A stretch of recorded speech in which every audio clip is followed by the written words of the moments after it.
everybody, it's Jen with Caketastic Cakes, and I'm going to show you how I put together this Minecraft cake.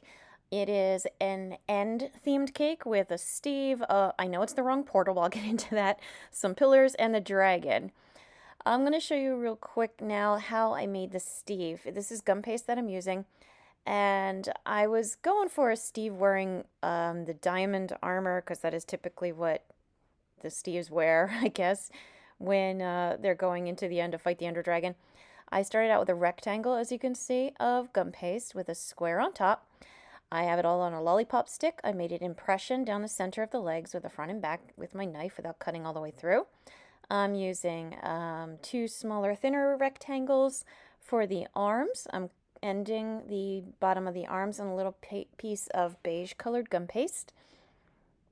When you make your cuts, try to make everything as square as possible, and that's my son there helping me mix some colors for the cake that I was making there.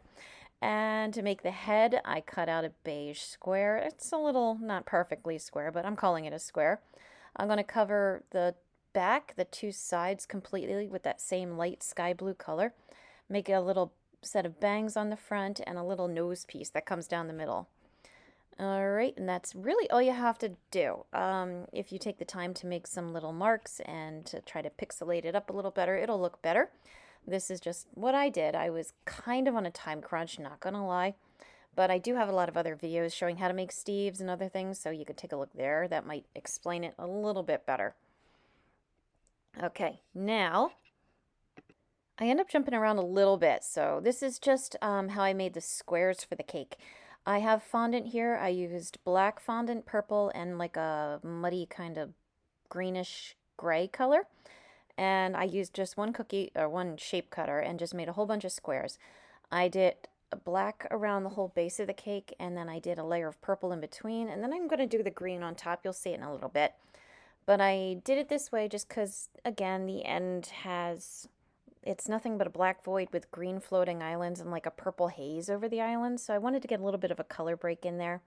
Also to help break it up when I make the dragon, which is what I'm starting here. I moved back into gum paste again. And I cut out, I don't know what you call it, a McDonald's kind of shape, a letter M. And I'm using two circles, two smaller circles, one larger in the center, to kind of nip out the bottom to make it look more like the dragon's wings. You can see they're separated. They're pretty much the same size. You can hold them up to make sure they're the same size. Trim them if you need to, whatever. Now this is gum paste because I do want them to dry and become hard and hold their shape. I don't want my dragon looking like, you know, a dead dog laying on the ground. I wanted him to have a little depth to him. I lined the wings in a little bit of white gum paste on the outside, as you saw. I'm moving around pretty quick here. Okay, you probably noticed the angle has changed a bit. I've got a side view and a front view going. This was for a fireside or a live stream, depending on what platform I'm on. That's what it's called. And yeah, I was doing it for a live stream. So yes, you're getting double angles here and weird gestures from me because I was talking to the chat. Now, to make it look a little more like an end island, because they're all jaggedy in different levels, I really could have gone into more detail if my cake had been bigger, but I'm making a smaller cake here, so I had to keep it, you know, pretty intact to have room to work. I cut a couple niches out on either side, and I'm going back, like I'd mentioned before, to fill in the rest of the squares. This is just a regular cake, regular buttercream, nothing fancy here. It's been in the refrigerator, so it had time to chill and set and become firm. And you want to make sure that it's nice and firm before you start working with it. So now I've got my squares all set up on my cake. You can see the purple and the green and the black. And I kind of filled in the edges that I cut out as best I could. I'm covering the cake plate because silver shiny roses doesn't really scream Minecraft. So I'm just using some black fondant, covering it all up, making it look a little neater. I'm going to make some pillars now. I know that the end pillars are very, very tall. I am not going to make mine very, very tall. Yeah, I'm just going to make some pillars. So yeah, I'm just using some more gum paste. You could really use fondant for this part too, I believe, because there's no real heavy-duty details or anything that you'd have to worry about maintaining. As far as the Steve goes, because I do get asked a lot, I would stick with gum paste for Steve, just because you do have more small details going on in there. Or you could use fondant if you add Tylose powder to it, or CMC powder. That would work too. But for the pillars, it's kind of like, whatever works. So I've got them on my lollipop sticks, as you can see. I'm making indentations in them just to make them look a little more like stacked squares or blocks. I have 3 of them. I know there should be more, but again, my cake is on the smaller side for this kind of an ambition. And I put a little purple square on top to represent the end crystals. So stick them in your cake, and there you go. I ended up moving them later on, which you will see, but it doesn't matter for right now. Okay, now that one's a little crooked, so make them nice and straight.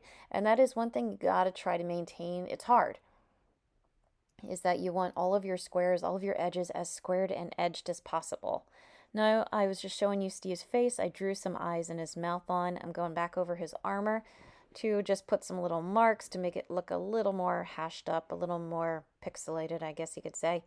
So once I'm happy with him, he goes on the cake. Okay, now this is a piece of edible glass. It is actually hardtack candy that when I made it, I poured it into a frame that I made out of tin foil. And I do have a video to show you how to make hardtack candy, so I'll try to include the link there to show you. And I'm making a portal out of it. Now, this is where the disclaimer comes. This is where you got to be clear with people. This is not an end portal. Any Minecraft kid will tell you that is not an end portal. It is a nether portal. 2 different realms. How could you be so dumb? That kind of thing. Minecraft kids take this kind of stuff seriously. The only reason I'm doing this, I'm framing it in black gum paste, making some indentations to make it look like squares. The only reason I did this was artistic choice. This way, the portal is going to stand up, the light can shine behind it, and it looks really cool. If you make an end portal, if you look up what an end portal is, if you're not familiar, it's literally a black square laying on the ground with some stones around it. So it's much more boring looking. It's not colorful or interesting. At least this stands up. It's 3D. It's interesting. And if you put like a little flashing light behind it or something, it looks really cool. So that's why I did this. So make sure, if you're making this, you understand that is another portal. It is not an end portal. And if you're doing this for someone else, be clear on what they want, what's more important to them. Now I'm going to get into doing the dragon. And if I had my druthers, I would have made this dragon a day or so ahead of time so I could model and pose him as I wanted to. He would be nice and firm because this was a live stream. I'm doing it all right now, so he gets a little saggy, which was frustrating. But I cut out a gum paste square, or rectangle, for his body, stuck it on the side, that long, thin rectangle coming up and out, and standing up, I have it on another popsicle stick. That's going to be his neck. I'm trying to curve it to, again, give it more dynamic look, more action-y feel to it. Because it's soft, it's sagging. So I ended up bracing it with a piece of dried spaghetti. I'm going to add his tail, which sticks right onto the side of the cake. No problem there. Just more rectangles, long, thin rectangles for his little legs. I guess her little legs, because it's been determined to be female. And I'm just posing them as if she's climbing up the side of the cake, because Steve stepped through the portal and now he's going to get some. Now, I just put her head on. Her head is a big square with a little rectangle muzzle coming out the front. It turned out I built her muzzle and her head off screen, so I unfortunately don't have it to show you, but it was just a square with a rectangle muzzle. This is gray gum paste that I made a very long, thin strip, and I'm going to make chop, chop, chop, chop, chop, as you see me doing on the left. Just making impressions to make little segments to go and represent down her back and her tail. I don't know what they are, the segments of her spine. I don't know what they are. Just her dragony parts is what I'm making there. And they're just a light gray color. She has 2 little horns on top of her head, 2 little squares. And now I'm going to add those wings.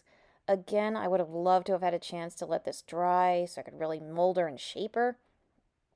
But I'm doing the best I can here, and you could do better if you have the time.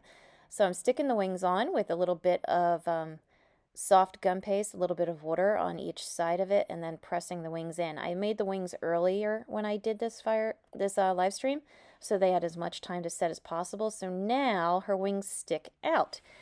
And yeah, you can see I moved the pillar. I've got the wrong portal, but it looks cool.